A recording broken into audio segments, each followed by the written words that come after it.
বিবাহিতা বউ আছে, ওদের বাচ্চা আছে, মেয়ের গায়ে কেমনে হাত দেয় আবেদ মেয়ে হাত দিয়েছে, ঠিক আছে। আমনে বাঁচার জন্য পুরুষ অঙ্গটা আমনে প্যান্ট পরা ছিল না লুঙ্গি পরা ছিল? প্যান্ট পরা ছিল।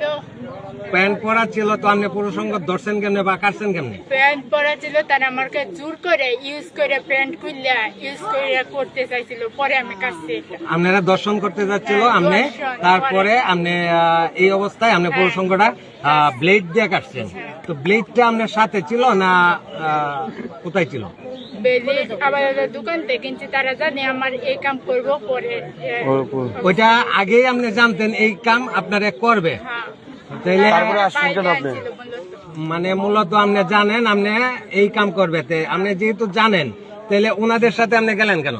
আমি তো আসতে চাইছি না, তারা আমার জোর করে হুমকির মুখে করে পরে আনছে। আমার বাসায় নাকি বিচার দিবে, যা আছে উল্টা পাল্টা বলবে পরে। আমার বাড়িতে যেতে মানুষ আমার যেতে পারে, এবার বুঝতে পারছি।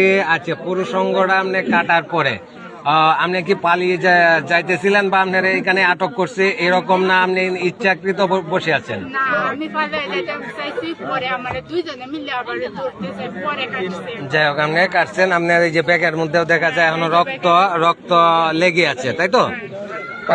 কাজটা কি আছে পুরুষ অঙ্গ কাটাটা, এটা কি আপনার ন্যায় হয়েছে বা অন্যায় হয়েছে এটা বুঝতে পারছেন আপনি?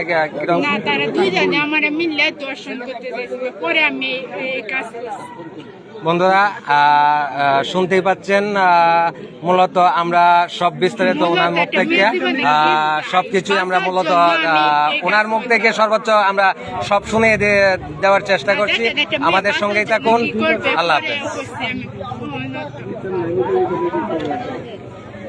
আপনারা কি করতেন? দুইজনের হাত থেকে, ছেলের হাত থেকে মেয়ে বাঁচবো কেমনে কিন্তু এটার জন্য কাজ করছে। নিজের